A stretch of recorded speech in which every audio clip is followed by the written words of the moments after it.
站住！两位上仙，你是何人？小仙是浮云殿的仙子。我说怎么看着眼熟？你鬼鬼祟祟的样子，身后藏的是什么？啊，都是一些寻常的杂物。寻常杂物？寻常杂物有何可逼人的？定有古怪。拿来看看。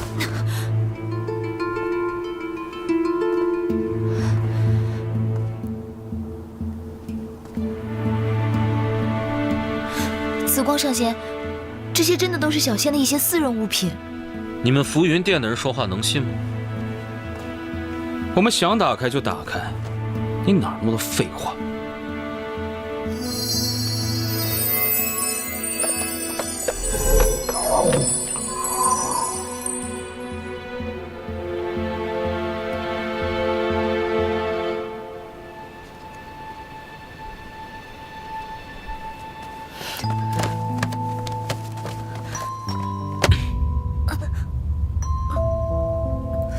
什么东西这么宝贝啊？不都是些破铜烂铁吗？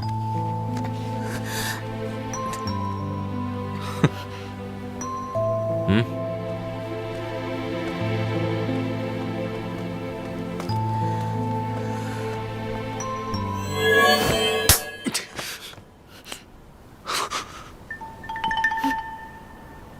怎么了？没事，走吧。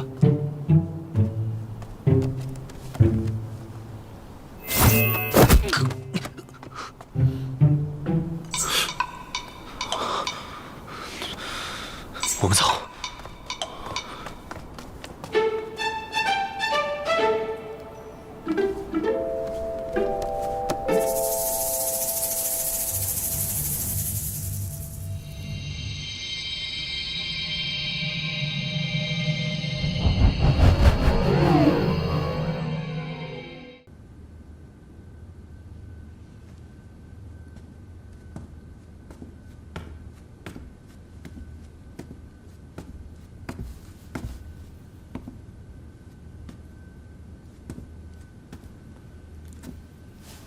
回来了。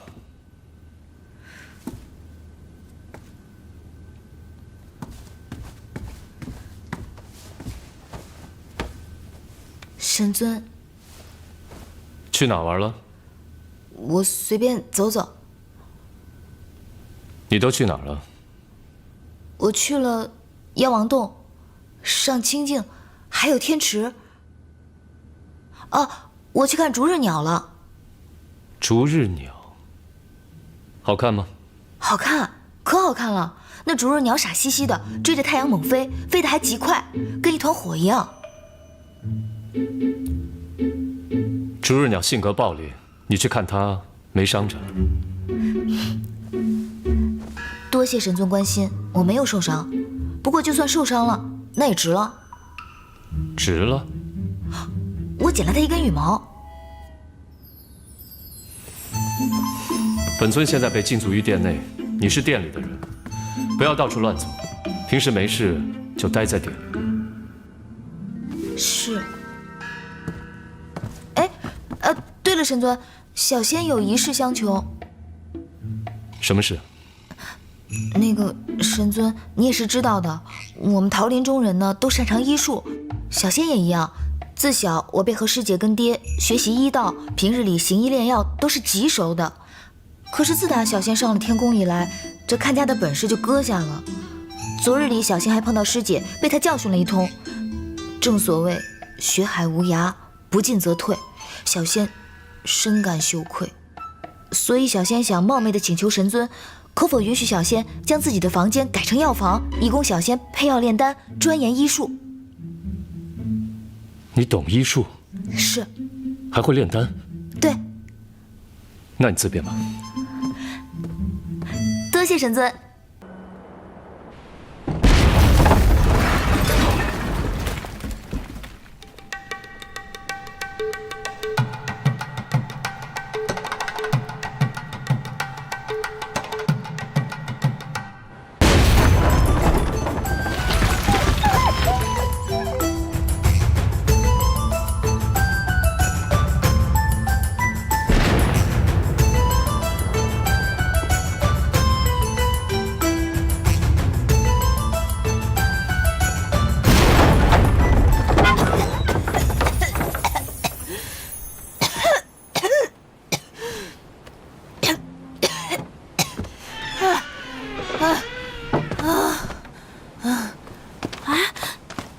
我的天哪！快起来，灵犀！灵犀，你这不是在修炼医术啊，你这是在炼制法器呀！哎，我听说那个天雷真君的神火掌心雷，那是他的成名术法。你要是再这么继续练下去，你肯定能打败他。你快别说风凉话了，灵犀，我理解你身为整个天宫唯一一个地仙，心里有压力。但是做人要量力而行，你这修炼的方法有千种百种，你干嘛非要炼药呢？我看你食量很大，挺能吃的。这样，我师父当年传授我一套鲸吞大法，我教给你，然后再给你做一些灵气充沛的菜肴，你每天吃上个10桌8桌的，估计有个1、2万年就能飞升成仙了。灵犀，灵犀，灵犀，灵犀，灵犀，灵犀，灵犀。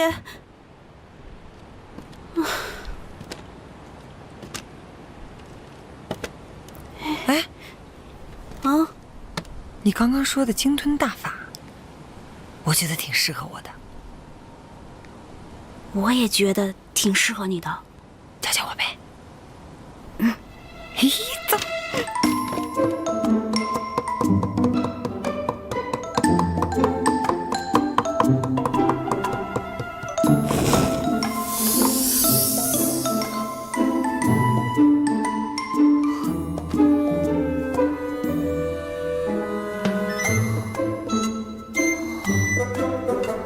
怎么这么难啊？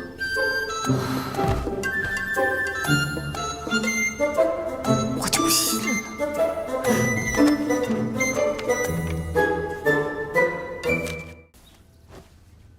可查到了什么？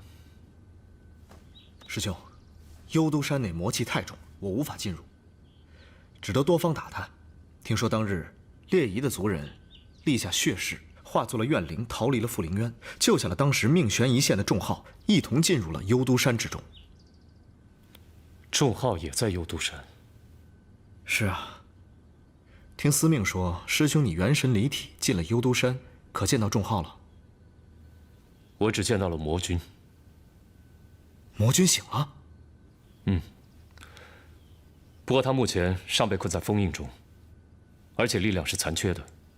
以他目前的能力，是没有办法破封印而出的。力量残缺？他的元神之力，并不在他的体内。不在他体内，那在何处啊？还需再查。可是在……我在他身上感受不到一丝魔气。乐博是当世最高明的医仙，也许他有什么法子可以封住魔气，不被师兄你所察觉。也许吧，我会留意。神尊，云峰上山，你们是在说灵犀吗？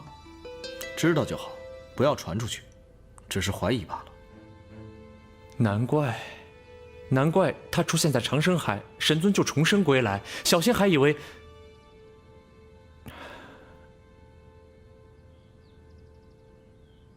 灵犀仙子雪玉可爱，聪明善良，活泼机灵，落落大方，怎会与魔君有关？定是误会，定是误会。怎么回事？天雷打上门来了吗？就是他口中说的那个雪玉可爱、聪明善良、活泼机灵、落落大方的那一个人。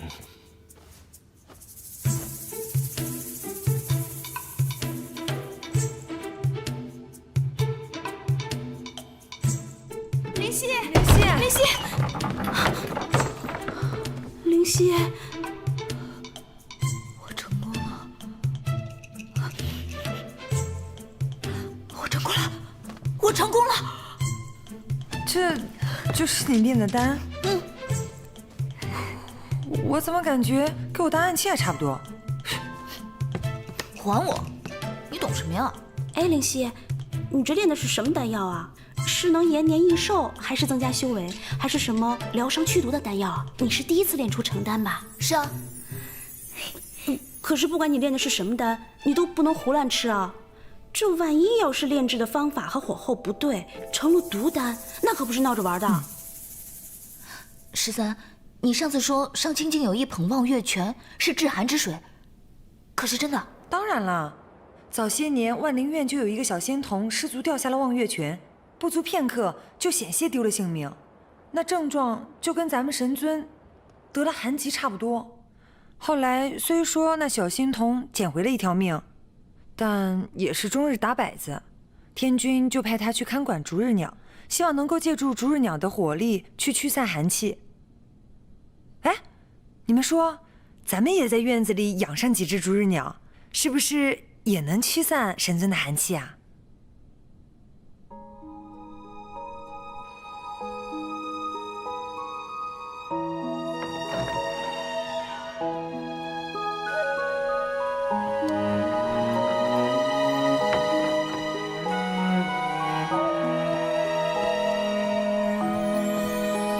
我漂流在水天一色的银河，看月光荡起层层银光，在梦中你悄然掀起了皱褶，牵引着，牵引着。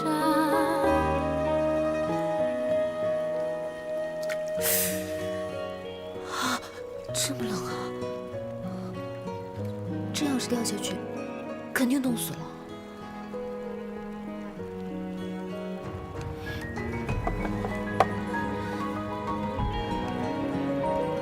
不管了，试一试才知道。梅花一侧，惆怅两处隔。你送我月色，却无从勾勒。痛啊，倾盆而下，让月化作浪花去拍打。一丝瞬结果，飘过于心的水波，为你洗彻一生的苦涩。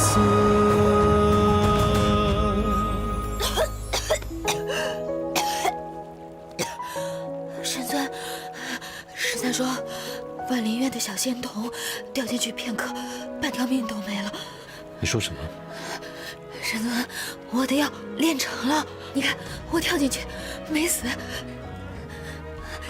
以后我们就可以不用去药王洞拿药了，我可以给你炼药的。你大半夜来这边就为了试药性？小仙这才练了第7路就炼成了，你说我是不是很有炼药的天分啊？这里冷，起来吧。哦，对，神尊可不能冻着，赶紧走吧。先照顾好你自己吧。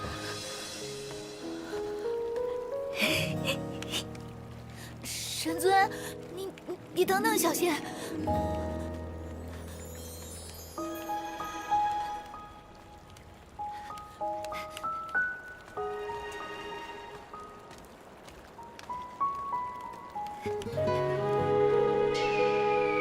什么？你是说你炼的那个大药丸是给神尊的灵药？是啊，我昨夜试过了，吃了我炼的丹药，在望月泉里游2圈，什么事儿都没有。神尊也是看到的，他还亲口告诉我说我很有炼丹的天分呢。灵犀，那我们以后岂不是不用再看药王洞人的脸色了？当然了，不只是给神尊的灵药，以后你们想要什么，延年益寿啊，增补修习啊，解毒疗伤的仙丹，我都可以炼给你们的。真的啊？太好了，灵犀。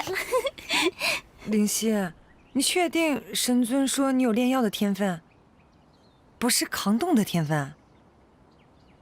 什么意思啊？我就觉得你那个大药丸，跟神尊的灵药也差太多了吧？差哪儿了？我可有书为证，我都是按照书上说的练的，分毫不差。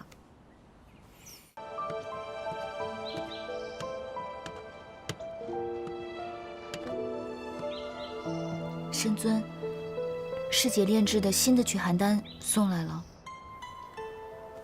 神尊请吃药。你的丹药呢？既然证明药效都差不多，就不要浪费。有了师姐炼制的仙丹，你还愿意吃我炼制的丹药？都是一样。那神尊你等着，我这就去取。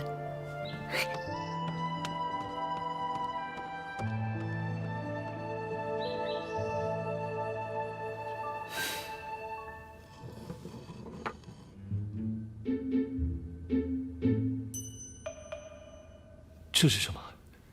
这是小仙炼制的仙丹。仙丹？嗯，为何如此之大？小仙是第一次炼丹，还做不到像师姐那样炼化自如、凝丹随心。不过神尊你放心，小仙炼的丹药的效力虽然不及师姐，但也不差的，你就放心服用吧。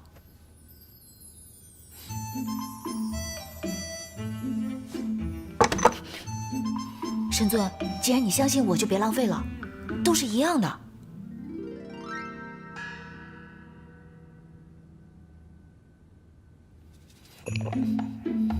哦，神尊，你要是觉得这不方便服用的话，小仙特意为你准备了刀和筷子，你可以把它切碎了，慢慢享用的。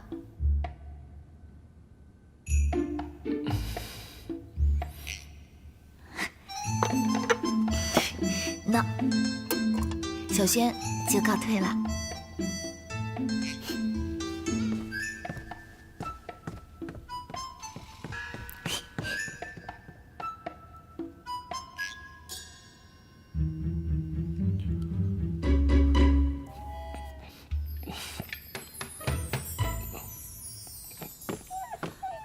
小白，这不能吃，不能吃啊，不能吃。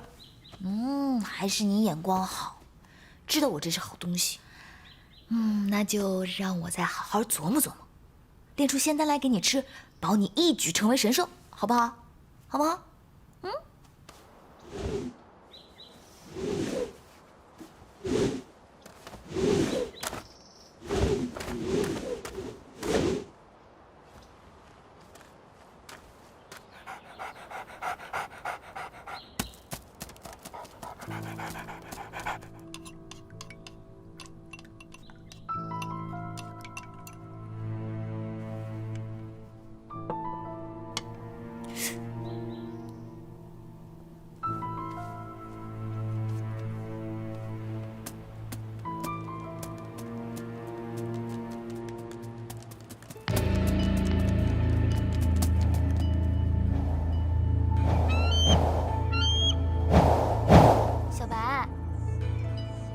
小白，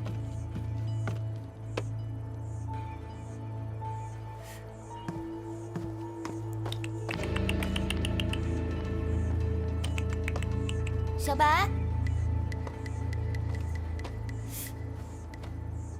小白，好奇怪啊，去哪儿了？小白，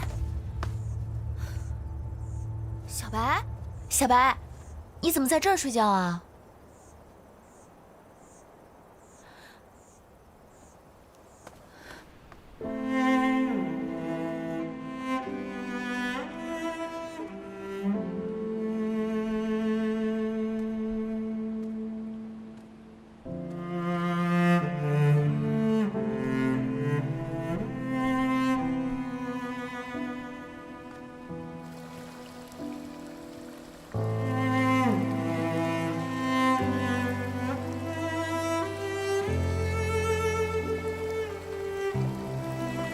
小白，这里是洗仙池。我听13说，犯了错的神仙会被人从这里扔下去，洗去仙骨，重归凡尘。你本来就来自下界，如今还是从这里回去吧。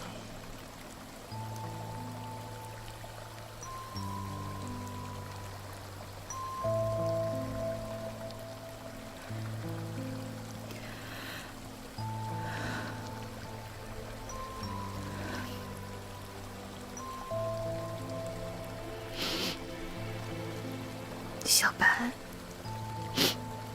以后不管是做人还是做小狗，你都要聪明一些。人分好坏，神仙也一样，有舍异己为众生者，也有阴险歹毒、欺软怕硬、自私自利的。你也太笨了，白白跟了我这么久，也分不清好坏，就这么着了别人的道。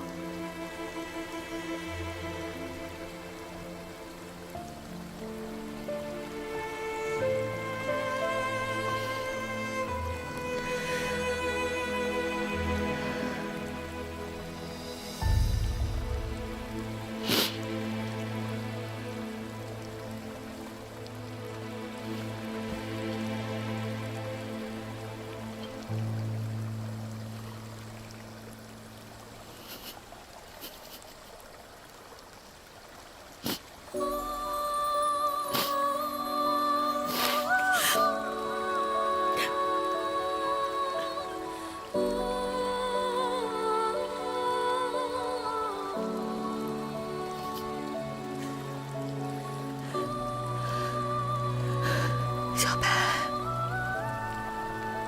去吧。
小白，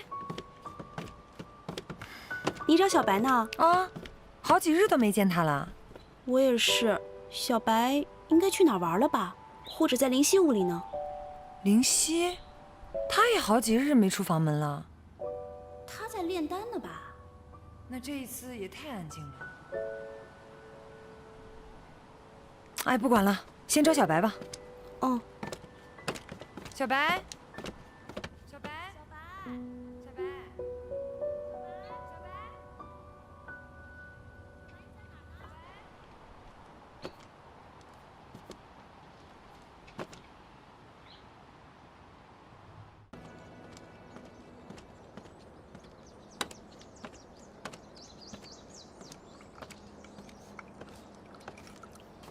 都好几日没看到小白了。灵犀，小白前几日在你屋里吗？那他去哪儿了呢？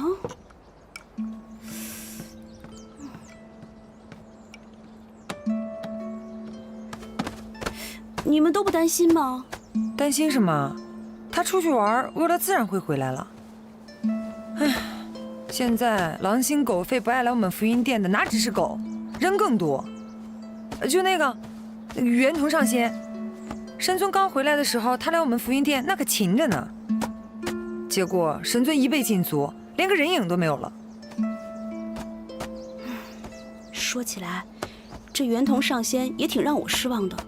昨日我出去办事，还看到他和紫光方生两人一起跟在天雷真君身后，亦步亦趋的，很是亲近。势利小人，以后这种人来我们福音殿，直接放狗咬他。狗在哪儿呢？这小白都不回来了。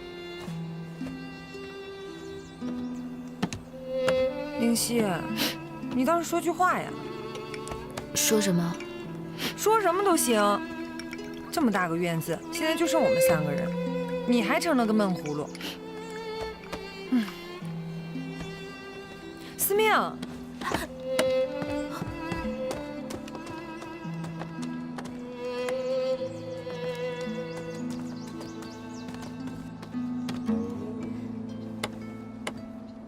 不知几位仙君来我们福云殿何事？可是找我们家神尊？他们来能有什么好事？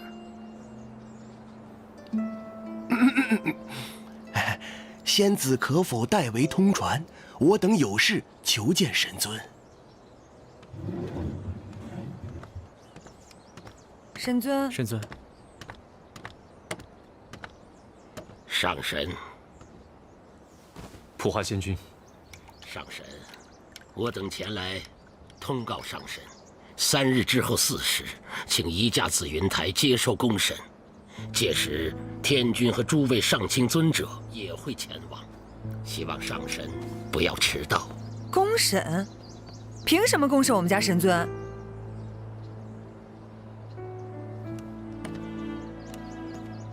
上神撕毁战报，天宫万余名仙者联名上奏，要求重审幽都山一案。就凭这，审不得吗？上神，天族乃6界之首，没有法度不成方圆。本座执掌天宫刑法，职责所在，望请见谅。知道了。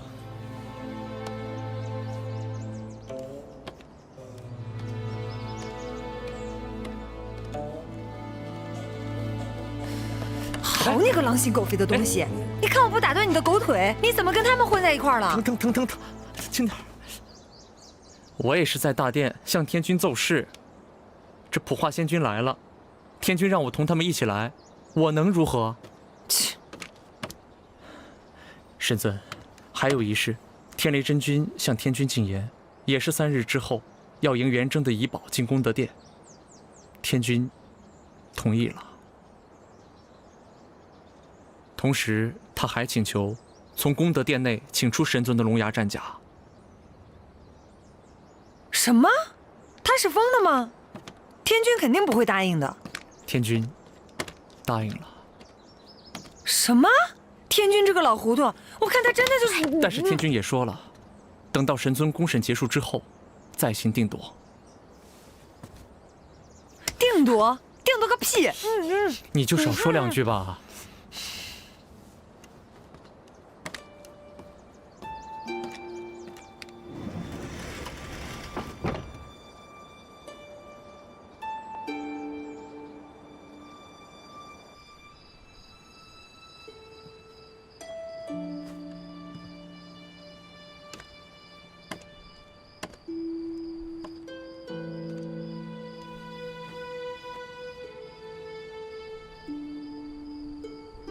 3日之后4时，请上神移驾紫云台接受公审。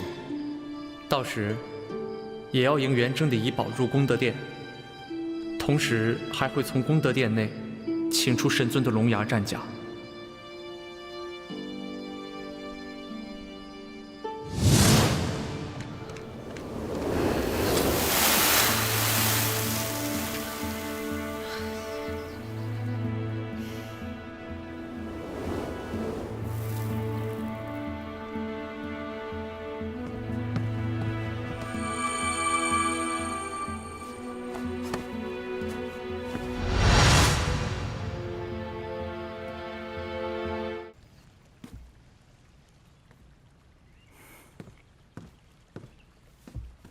国师，国主出宫了。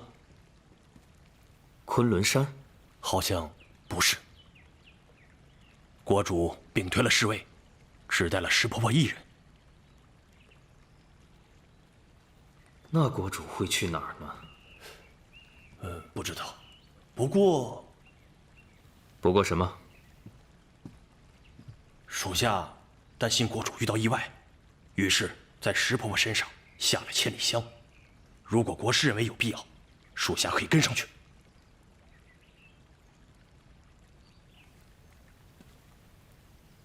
不必了。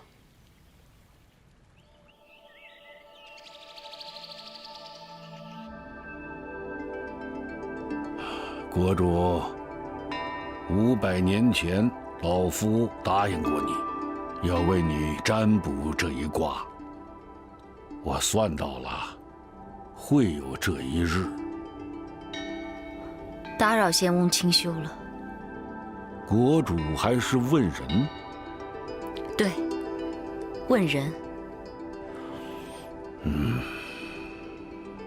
国主的孩子乃灵祖，且寿命漫长，占卜一次消耗巨大，以老夫之力，需60年一个甲子才能够占卜一次，且过程中不能够被打断。秦元，你来为为师护法。是。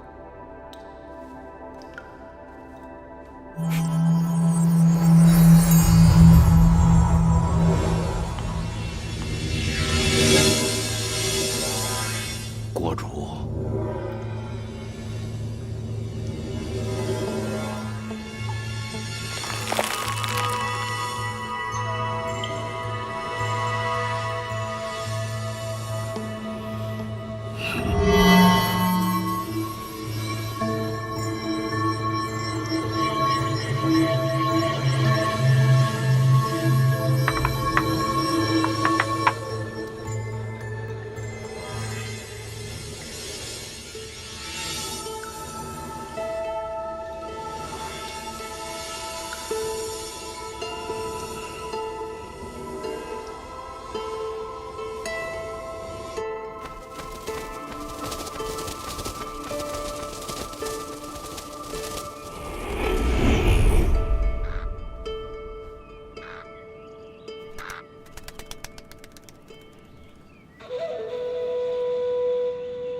仙翁，我的孩子是生是死？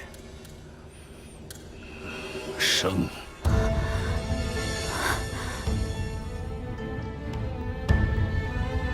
国主的女儿没死。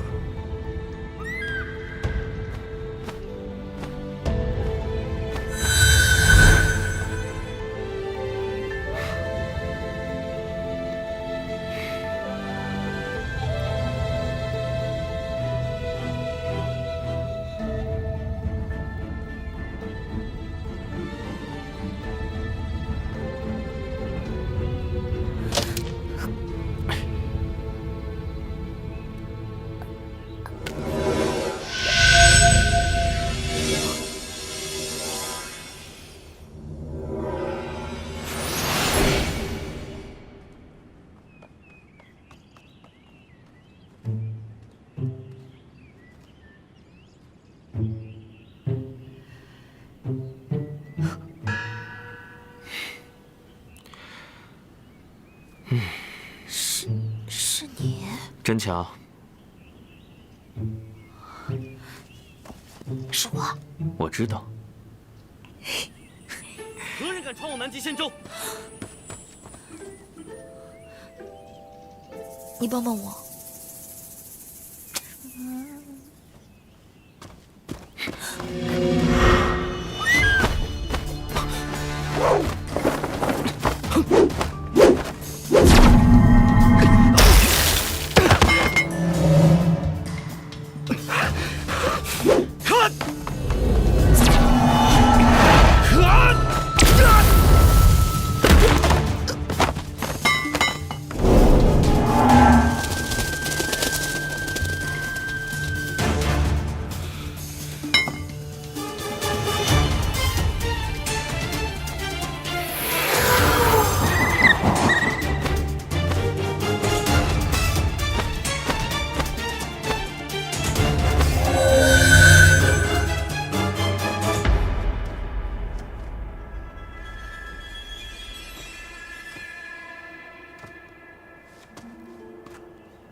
这南极仙州这么大，我去哪里找水月鼎啊？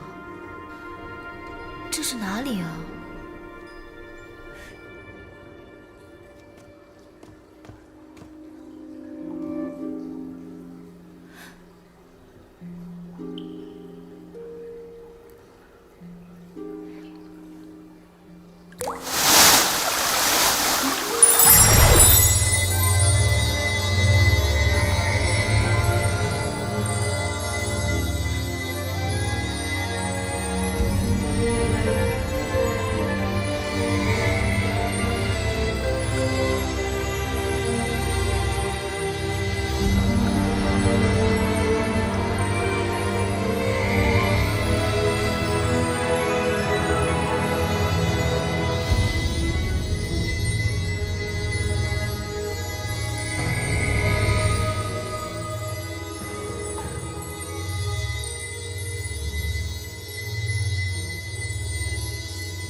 这难道是能窥探人心的法宝？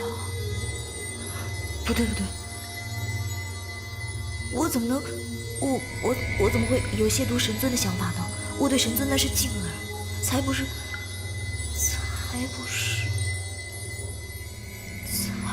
那样呢。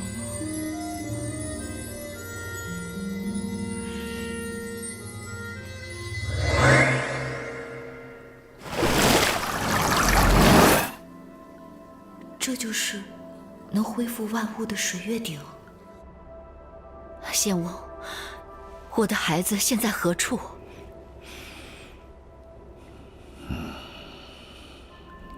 可在天宫？不在。可在凡间？不在。可在我山灵族？不在。可在青丘？不在。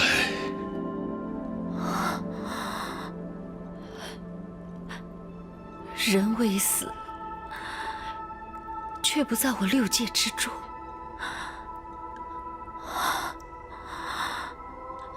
那到底在哪儿？他就在此处。就在此处。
这是什么呀？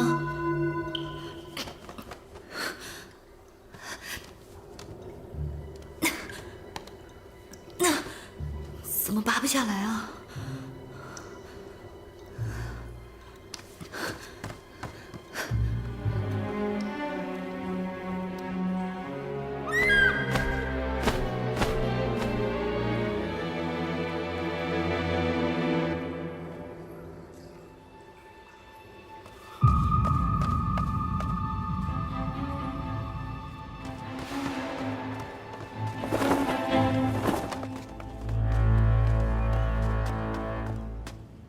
启禀师父，弟子无能，未能擒到贼子。仙翁，那我的孩子，他命数如此，国主，时机未到，再等等吧。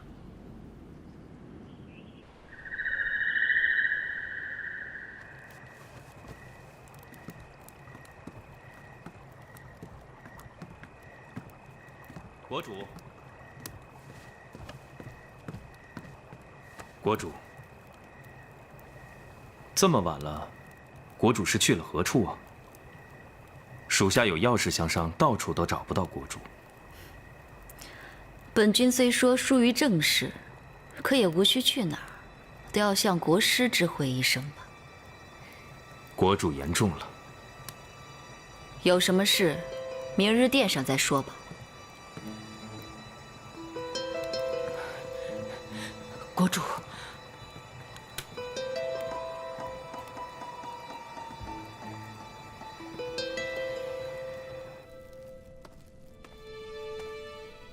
神尊，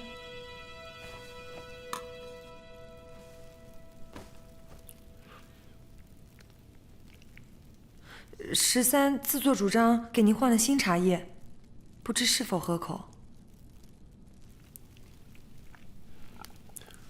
很好。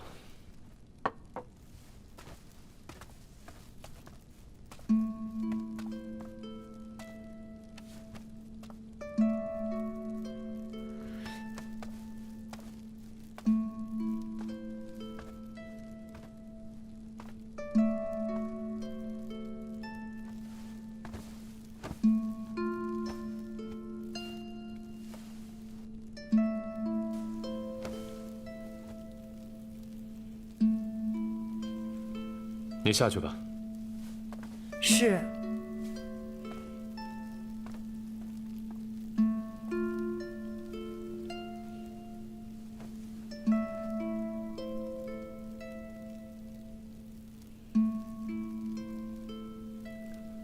不是跟你说过，不要擅自离开浮云殿？你听不懂吗？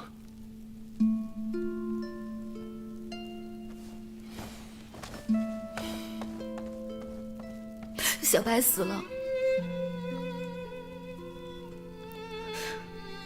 我不知道是谁杀了他，也不知道是因为什么。他一只凡间小兽，在这天宫上，连一棵草木都伤害不了。我不知道他能得罪谁。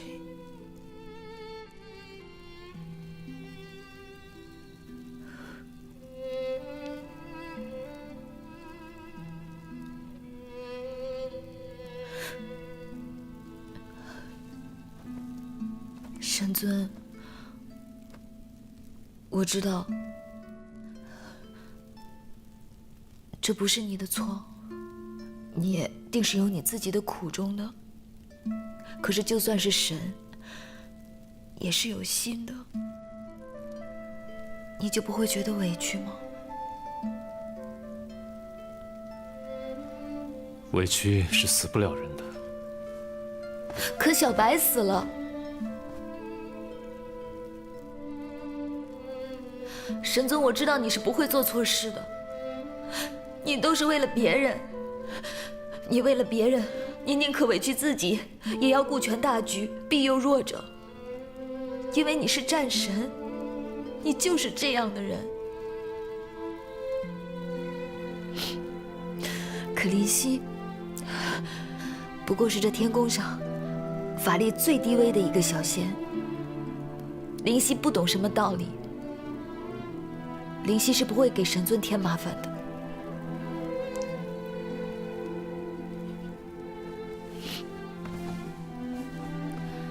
林夕退下。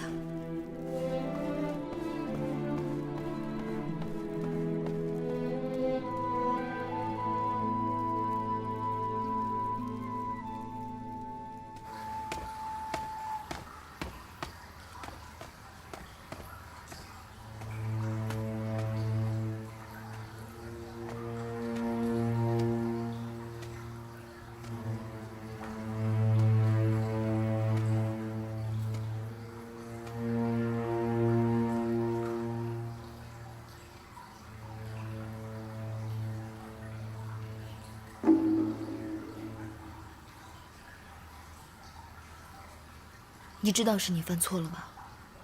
因为你，因为袁家，神尊无畏受千夫所指，为的是不想让袁家重蹈列夷灭族的覆辙，而你们却恩将仇报。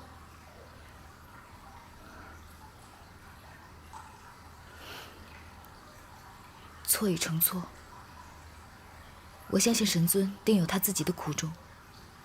如今可以做的，就是保守这个秘密了。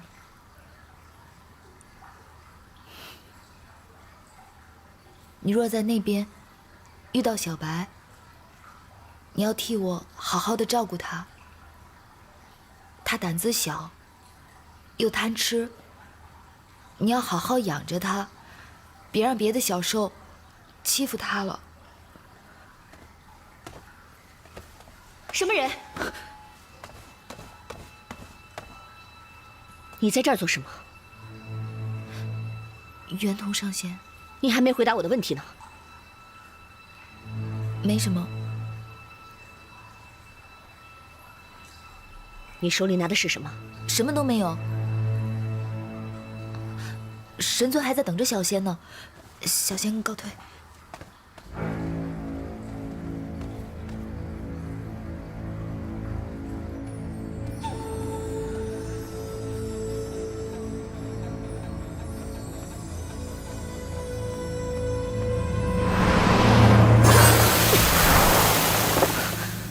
天猴神杀！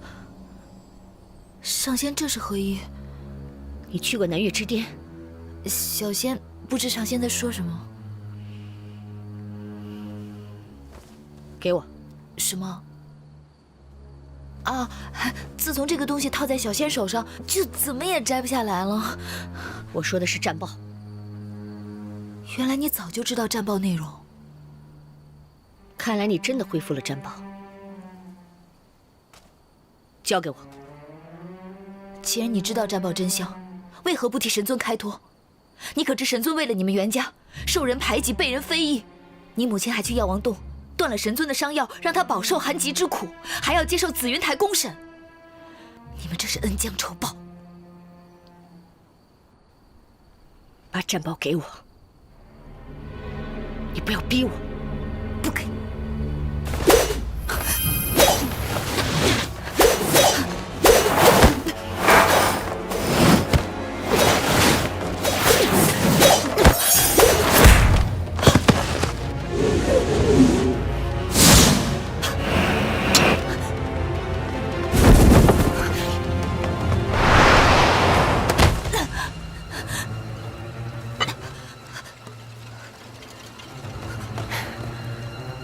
跑啊！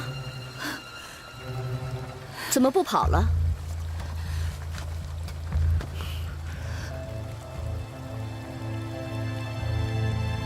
你知道这里是哪儿吗？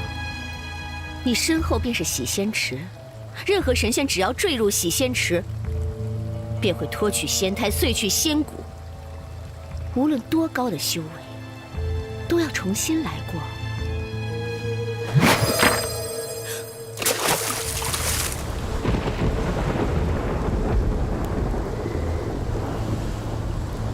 你苦修了多少年才有今日的成就？哼，几万年总是有的吧？你要干什么？这不是你该参与的事情。把战报给我，我可以当做什么都没发生。那神尊怎么办？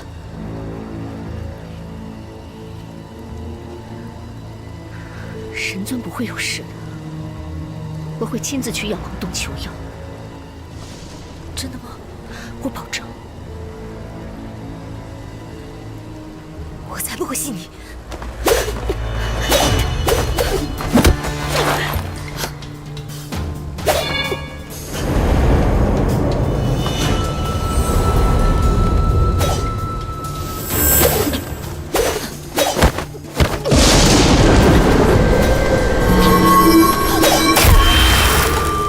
是你逼我的。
青瑶医官，灵犀可在殿中？灵犀不知去了何处，暂时还没有回来。兴许又跑出去玩了。他近日总往外跑，不知青瑶医官此次前来是专程过来找灵犀的，还是要见我们家神尊啊？啊，我为神尊炼制了一些温阳丹，劳烦你带给他吧。多谢青瑶医官。若灵犀回来，麻烦你们让他到药王洞找我一趟。请上仙放心，小仙一定将话带到。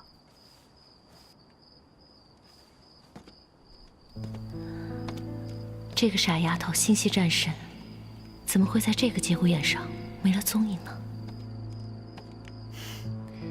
真是患难见真情。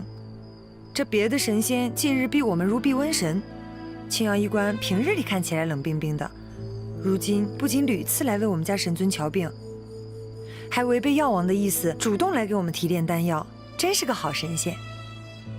他是因为灵犀在这儿才会对我们这么好的吧？管他因为什么，对咱们家神尊好就行了。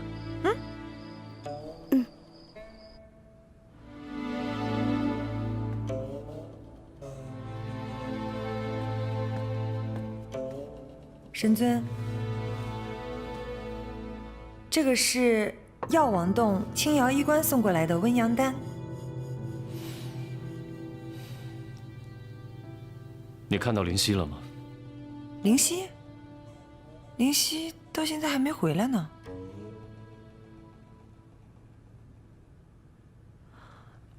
啊，他好像去那个药王洞帮青瑶医官炼药去了。下去吧。是。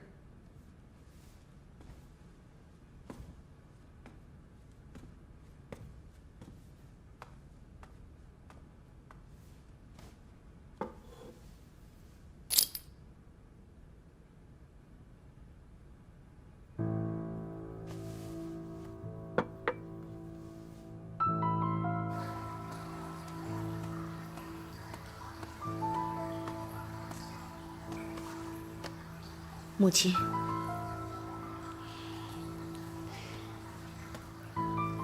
明日良辰，天雷真君会亲自前来，一众烈仙一同把你哥的传心钉引入功德殿，受天地香火，万众供奉。这事儿关系到我袁家的颜面，以及日后我袁家在天宫的威望。你作为当代袁家的家主，需要早做准备，万万不可失礼。此等大事，母亲为何不先与孩儿商量一番？这等好事儿，需要商量吗？你大哥的遗宝入住功德殿，难道你不高兴吗？当然高兴。明日啊，还会将九臣一直放在功德殿的战甲起出。战神，我倒要看看他的颜面往哪儿放。可是，神尊毕竟功勋卓著，将其战甲……此事已定了，我们就不要再讨论了。杜宇已经来了多时了，在大厅候着呢。你去吧，记着，挑个吉日，赶紧把婚定了吧。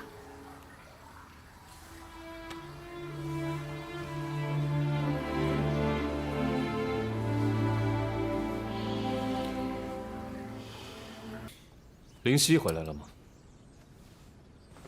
还没有。13呢？一大早便出去了。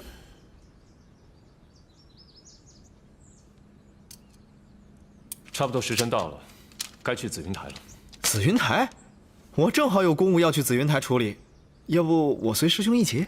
哎，听闻普化仙君得了几瓶瑶池佳酿，云峰上神，你老人家面子大，你去讨2杯，也给末将尝尝。好说好说。哼，真是巧了，我还有笔账要同普化仙君算算。现在我去安慰一下他。那师兄先走，我们随后就去。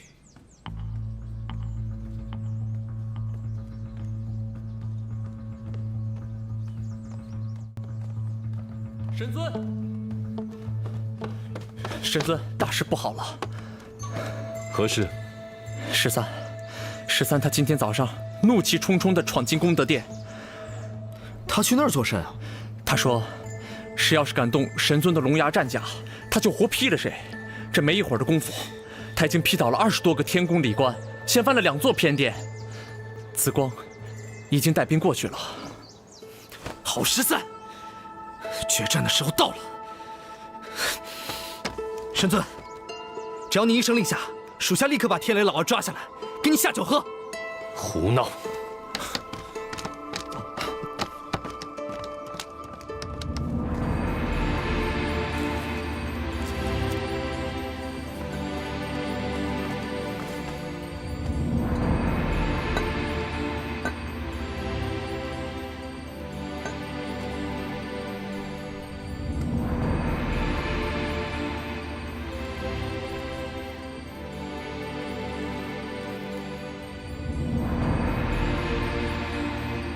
生儿，你可看见了？我袁家有今日之荣耀，全都是因为你，因为你不惧生死，奋勇屠魔。袁家的祖先以你为荣，袁家的弟子以你为荣，你的战绩必将列入先烈，受天下苍生供奉。大哥，事到如今，我也唯有将错就错。无论如何，我绝不能让袁家万劫不复。请您保佑我。天雷真君到！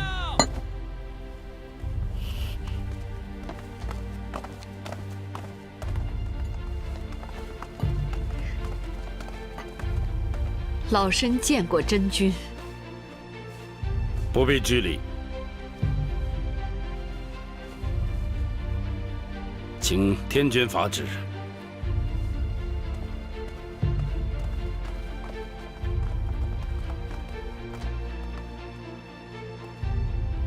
天君法旨。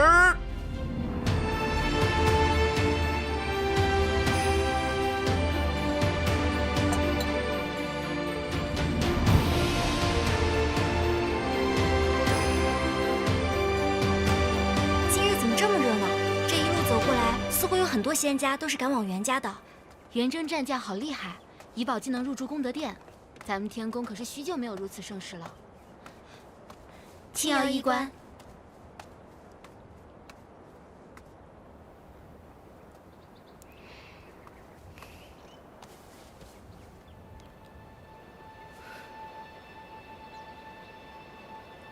李希。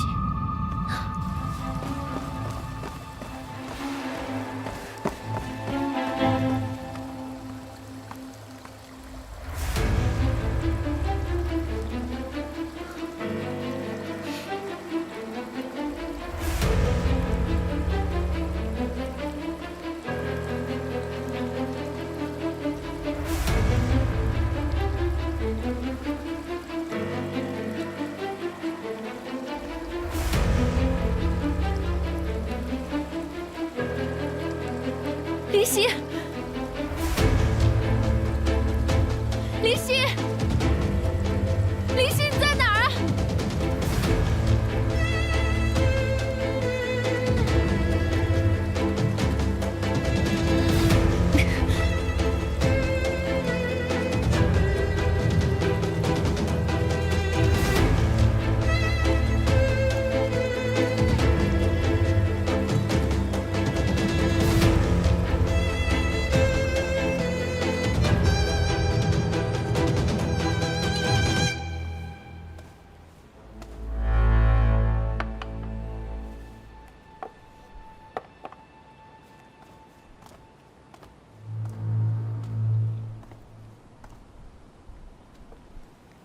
多谢真君。真君对我袁家的恩德，老身永记在心。可惜呀，可惜本座不是战神，不能以战神的名义将旧部遗宝放入功德殿，这对元正来说不够庄严。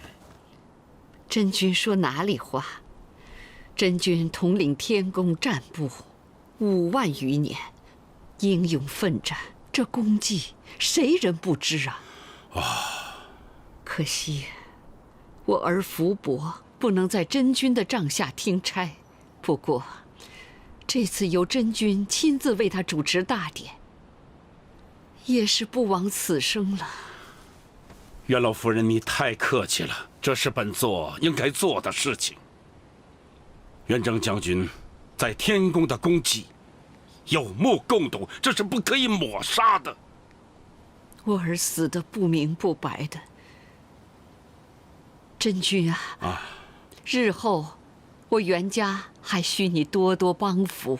好说，眼下还是以元正将军的功德大典为重。袁老夫人，请随我一起将攒心钉送到功德大殿。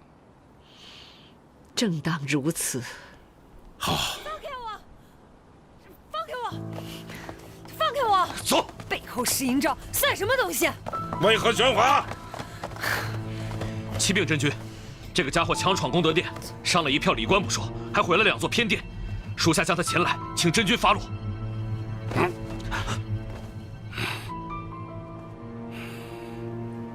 混账！现在是什么时候不知道吗？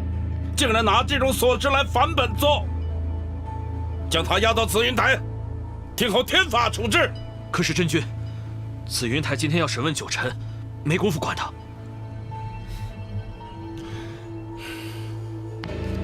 将他押到一边，等候处置。是。放开我！背后施阴招，算什么男人？闭嘴！你有本事放开我，我们再来打过。你别太猖狂了。你们要将元征的遗宝迎入功德殿，我不管；要将我家神尊的龙牙战甲拿下来，我也随你。这样恩怨不分的功德殿，我们也不稀罕。但是你必须要将战甲给我送回来，恭恭敬敬的给我送回来。你们如果敢随意践踏我家神尊的宝甲，侮辱福音殿，你13爷爷我就跟你拼命！臭丫头，你还真以为本将怕你啊？臭丫头！老子在战场厮杀的时候，你还不知道在哪玩鸟呢，小子！你好了，把他压下去。是。住13。13。神尊，13没用。随本尊回去。是。站住！9臣，就这样把人带走了？真君欲如何？13，不懂规矩，擅闯功德殿，砸殿伤人，不可以这样把人带走。本尊自会带他去紫云台领罚。你一个犯错被幽禁之人，把他带走，有点不太合适吧？本尊自会向天君交代，不劳真君操心。哼！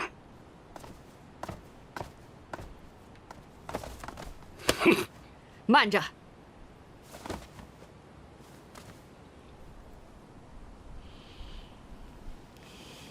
母亲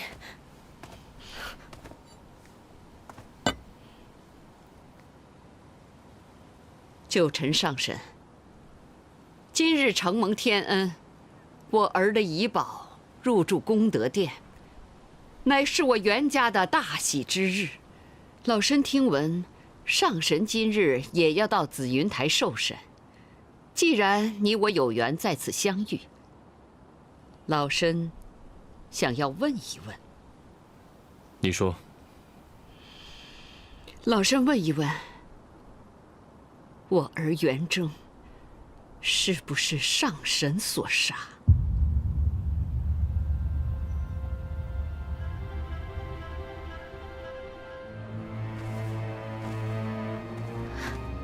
母亲，你不要再问了。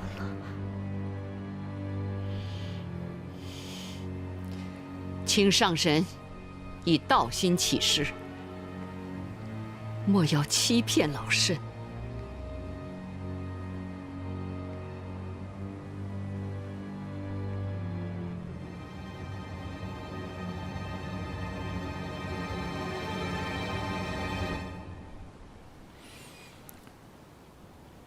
是。什么？会如此？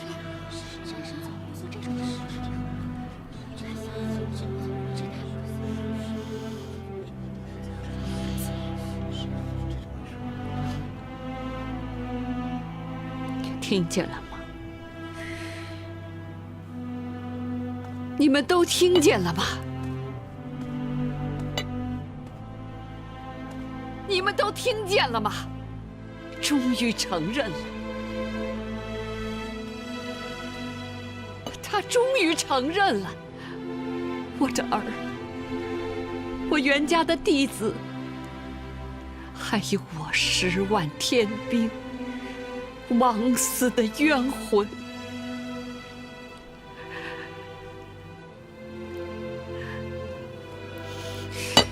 九臣，数万年了，我袁家男子不惧生死，上阵屠魔，护苍生于太平，保6界于平安。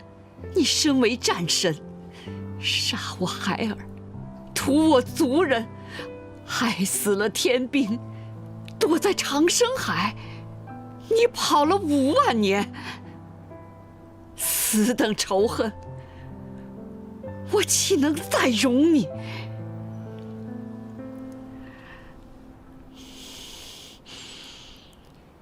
袁家的弟子何在？在！布阵，杀敌！母亲，不可！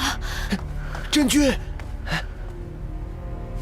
真君，这是他们2家的事情，本座不便插手。住手！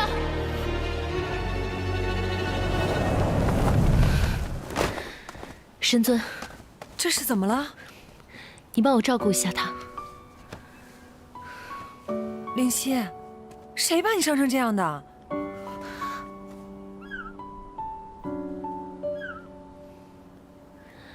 神尊，灵犀元气大伤。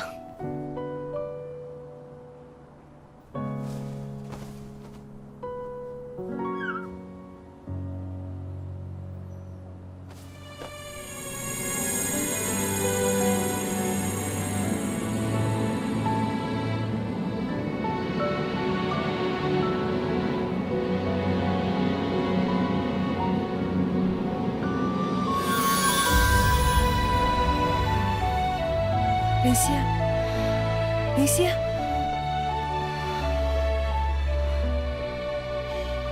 站住！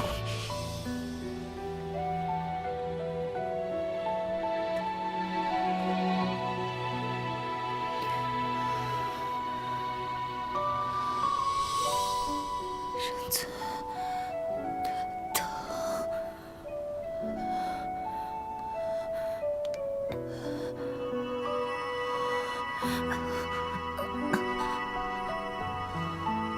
灵犀，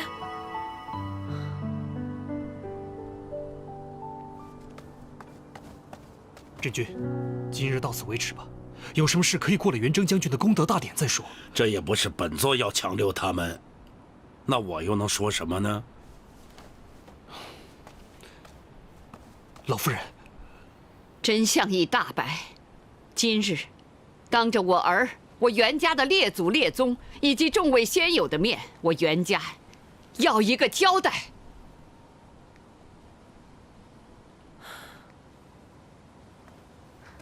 母亲，交代是吗？袁同上仙，袁老夫人很想知道真相，你觉得呢？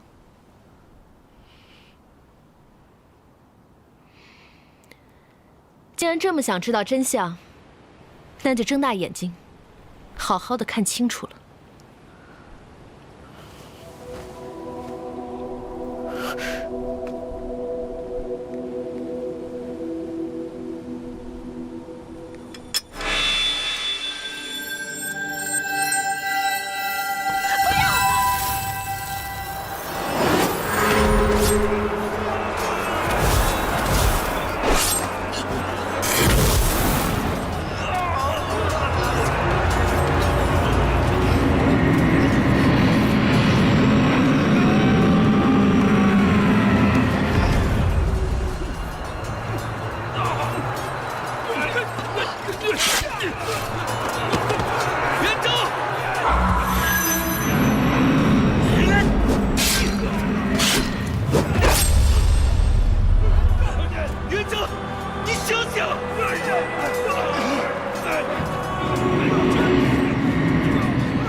假的，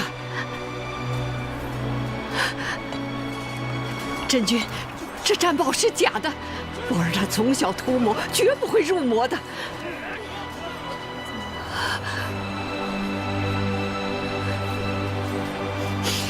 童儿，童儿，你相信你哥哥，他绝不会入魔的。童儿，去跟他们说，你哥哥他绝不会入魔的，这是假的，假的。神尊。神尊，你已入魔，都是我的错，是我连累了这么多天兵天将。我元者死不足惜，我只求神尊可以替我照顾好袁家老少。我妹妹袁董，她年纪还小。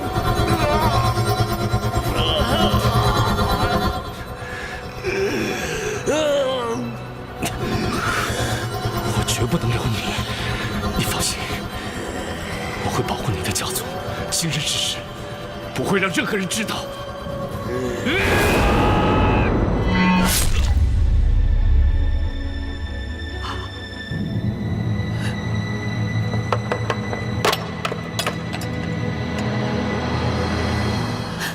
母亲，老夫人。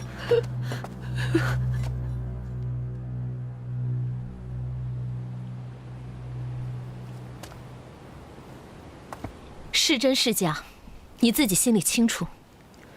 神尊自归来的那一日起，便决定担此罪，保你袁家。是你们自己咄咄逼人，将自己逼上了绝路。纪要医官，此事已了，我们回去吧。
会儿再找你算账。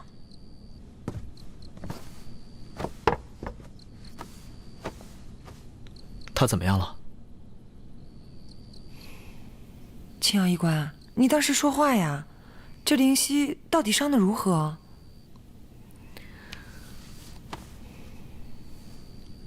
外伤虽多，但没有大碍，细心调理即可。可这内伤就麻烦了。洗仙池的水不是谁都可以受得了的。他在里面泡了一夜，伤了根本。若是调理不好，这辈子怕是只能止步地仙，再无晋升的可能了。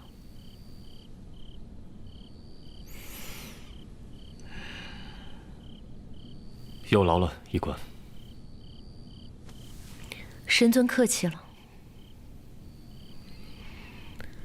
灵犀是我自家妹妹，别人可以不管她，我却是要管的。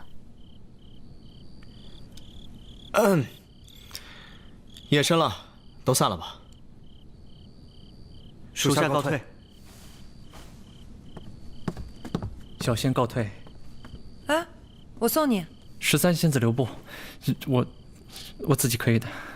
想清楚了再说话。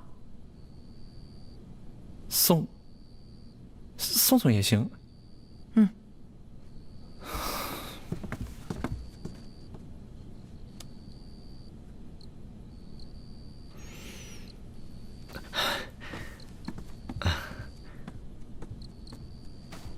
青瑶医官，我送你啊。我不走，我要留在这里照顾他。哎，这里是浮云殿，有13、花烟，还有我师兄照顾他呢。放心吧。云峰上神是不允许我留在浮云殿吗？若是这样，我可以带我师妹回桃林休养。哎，当然不是了。你看，我是有重要的事要跟你商量，哎，很重要的事情。嗯。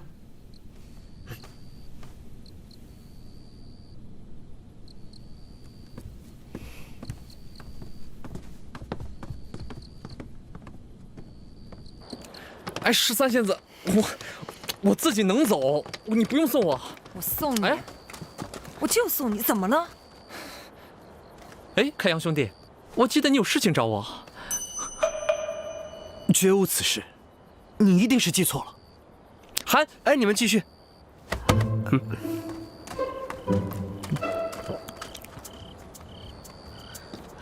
青瑶医官，青瑶医官，青瑶医官。哎，青瑶医官，我有病，我要看病。青瑶医官，司命，我也有病，我病得更严重。青瑶，等等我。云峰上神。神尊还在里边，你要不要找他老人家试试？过来。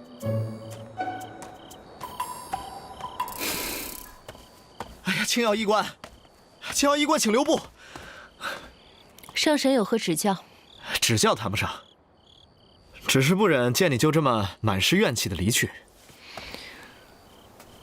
上神有话不如直说。好，那我便说了。可能你以前听说过关于我的很多不实谣言，但是那都不是真正的我。还好，现在还有时间。还好，我还可以让我们重新认识。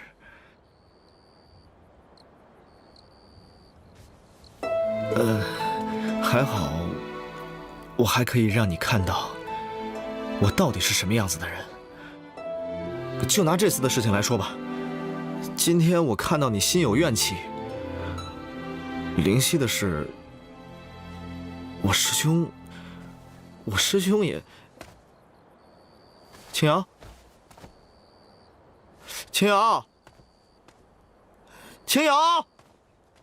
今日在功德殿外，你明明看见我被人欺负，为什么不救我？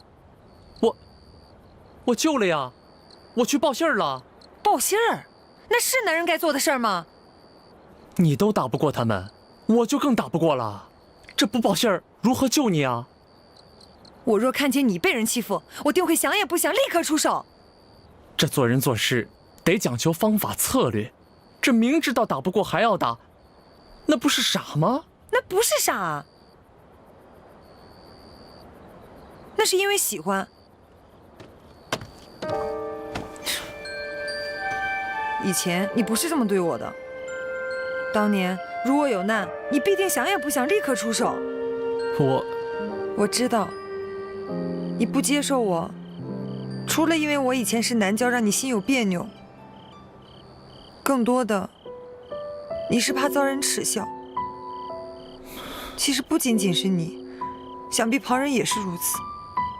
就因为这样，我们娇人一族大多都只能族内通婚，男娇还好，像我这样的女娇，要想在外族寻求一段美满的婚姻，简直是难如登天。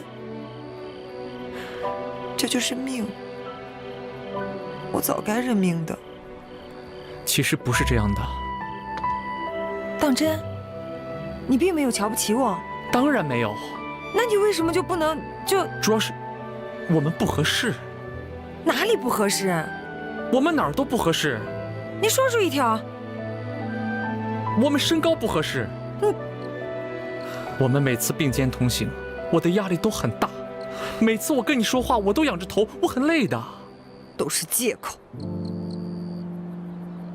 你就因为我以前是男娇，可是我都说了，我现在是女娇。这不是男女就合适的。那如果是这样的话，你为什么不喜欢云峰上神呢？他也是男的呀。他是个花心大萝卜。那开阳，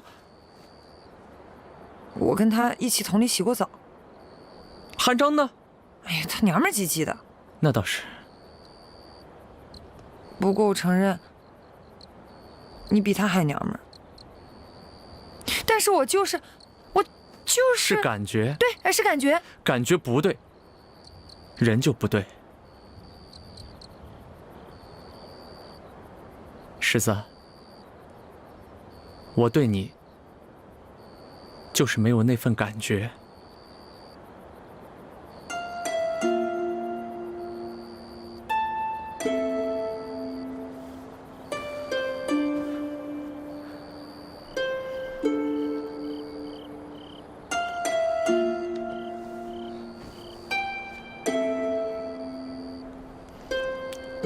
其实，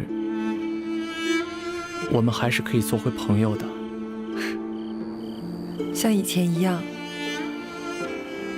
把酒当歌，毫无顾忌。你还能做到吗？应该能吧。这一切都是命。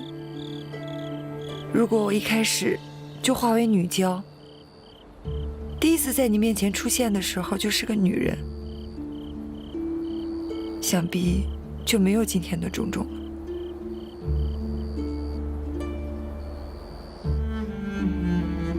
可是又怎么可能？如果没有遇见你，我又怎么可能想做一个真正的女人？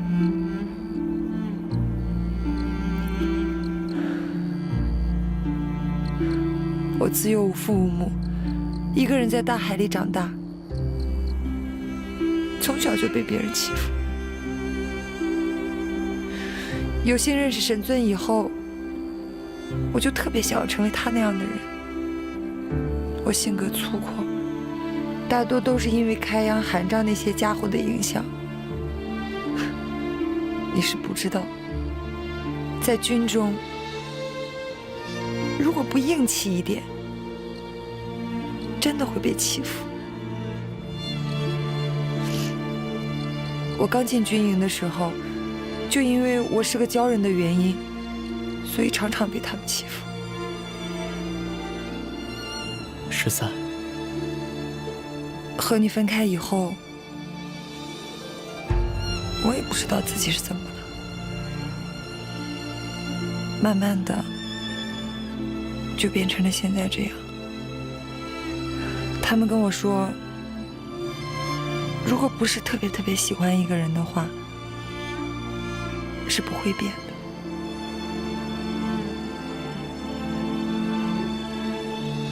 思明，我想，我应该就是特别喜欢你。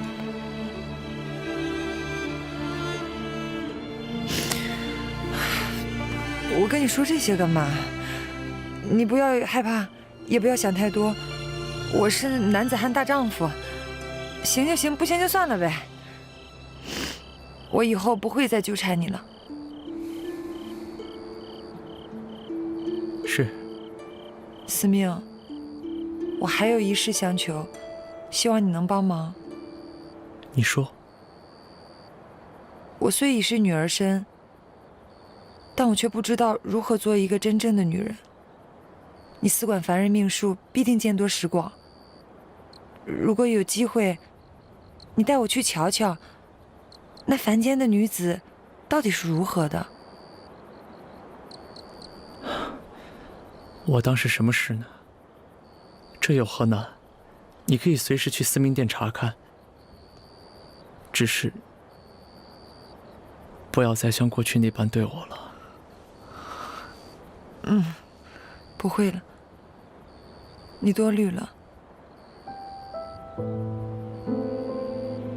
时间不早了，你先回去吧。那你……我想一个人静静。那我走了。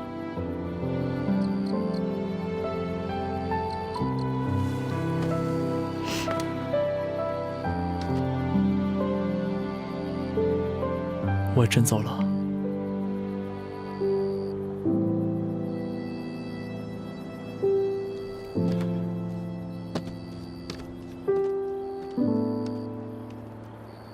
司命，司命，你还在吗？司命，你走了吗？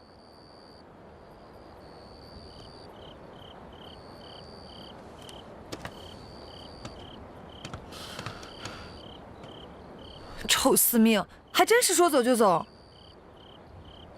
给我等着！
禀告神尊，东海杜宇求见。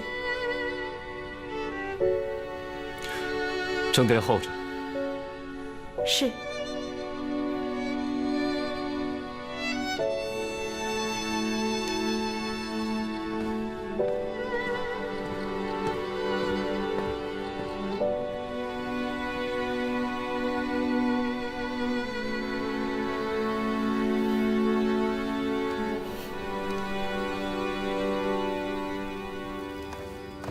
杜宇见过神尊。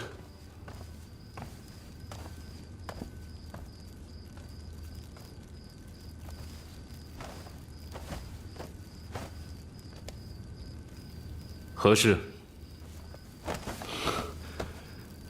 请神尊出手，救救袁统，救救袁家。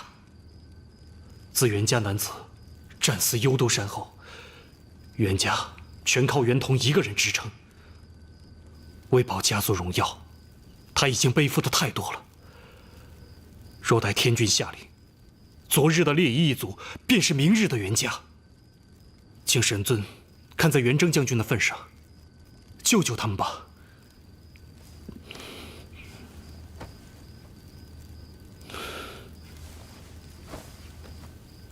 本尊问你，你要实话实说。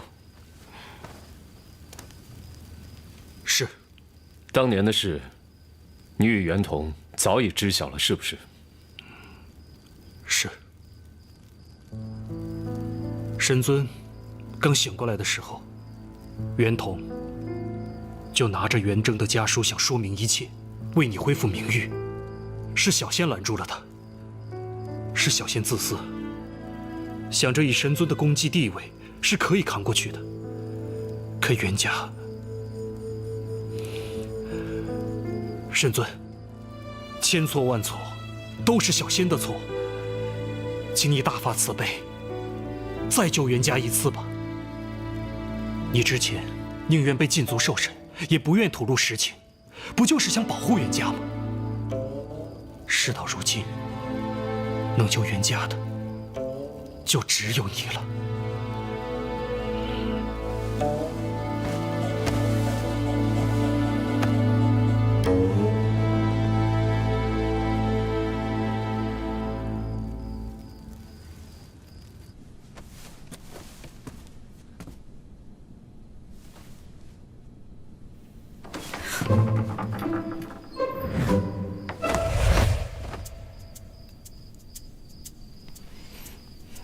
不要装了。神尊，你看到了？嗯。哎呀，疼！啊，胳膊疼。还装？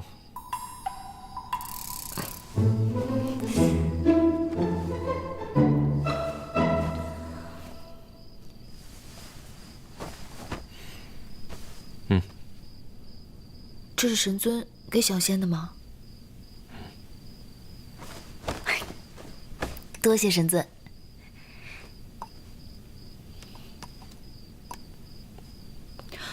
神尊，你那么小气啊，就1枚。这紫气东来丹10万余年来，本尊只得3枚，1枚用于晋升上神，1枚用于神魔之战，此乃最后1枚。这么珍贵啊！那小仙收下。吃了吧，对你身体有好处。神尊给的药，小仙要留着慢慢吃。药呢？是。现在就吃了。你以为洗仙池是好玩的地方吗？这次能活着回来，算你命大。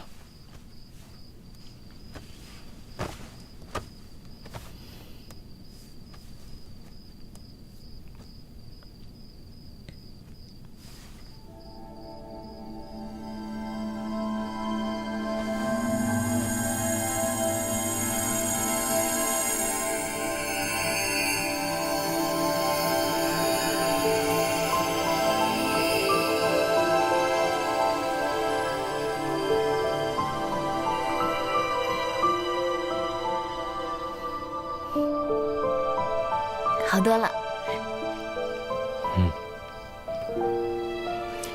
你好端端的为何跑去洗仙池，又因何坠入其中？自然不是因为活腻味了自己跳下去的，我是被袁同上仙给推下去的。袁同？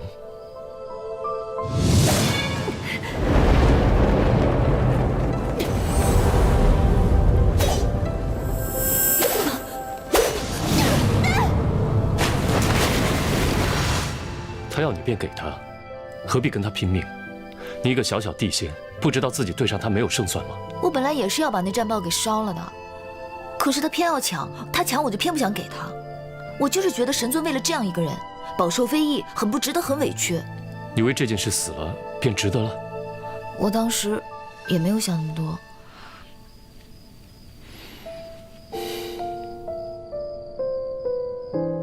哦，神尊，袁同上仙的未婚夫来了，是来替他求情的吧？神尊，你别这样看着我，我可是丹鸟族，我们丹鸟族都是小肚鸡肠，记仇的很。他都要杀我了，我才不会替他求情，说好话。那你想如何？以其人之道还治其人之身，推他下洗仙池，退他仙骨，削他记，贬他下凡。我起码得让他给我磕头认错，真心诚意的求我原谅，然后罚他100年不许吃饭，只能喝风饮露，馋死的。还有啊，他还得补偿我，他当了那么多年的北海守将，一定有很多奇珍异宝，我要让他都赔给我，补偿我的损失。还有，神尊，你笑什么？没什么，随本尊来。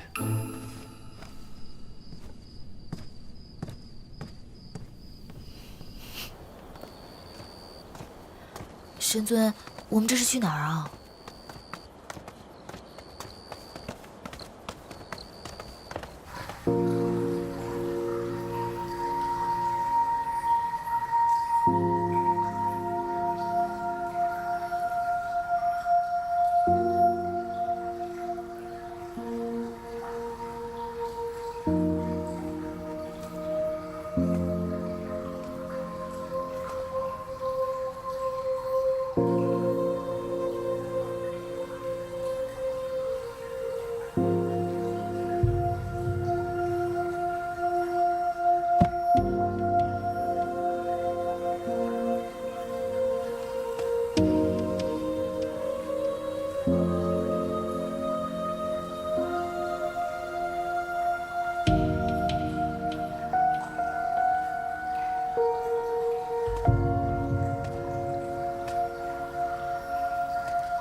袁同拜见神尊。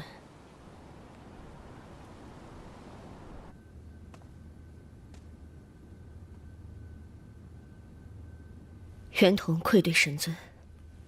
你为保家族不衰，藏下元征家书，隐瞒战报真相，这一切，本尊都看在眼里。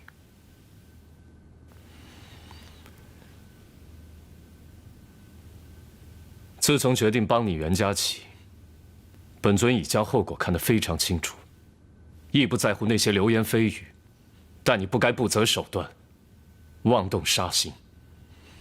是你将袁家的路给走绝了。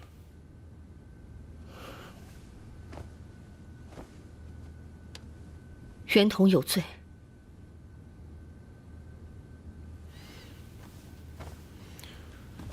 你太年轻了，莽撞而且愚蠢。当年元征是从天兵一步一步做起，历经8万余年，终而能成为4大战将之首。你呢？你凭什么？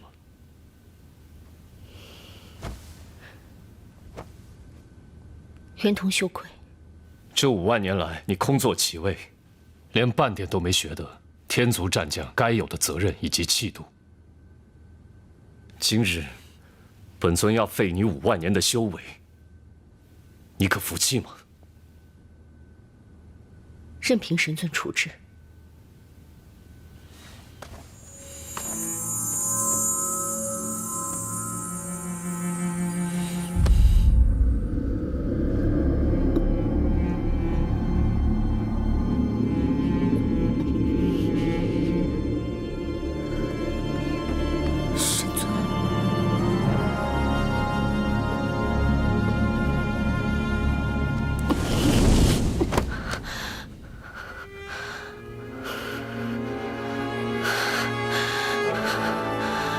谢神尊。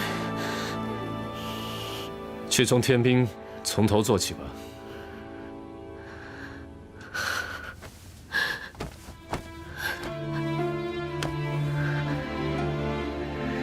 神尊不驱赶我族，还将我留在军中。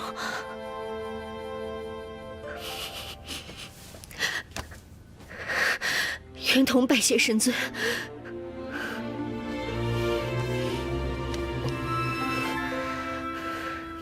你还欠他一个道歉。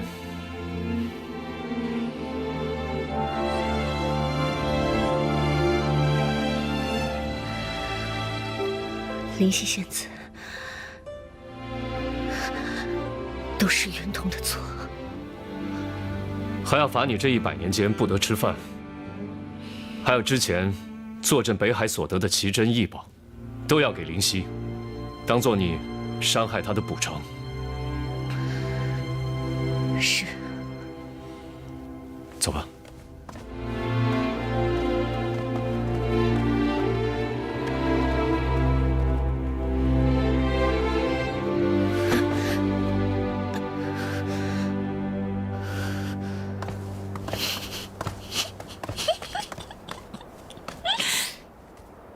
你笑什么？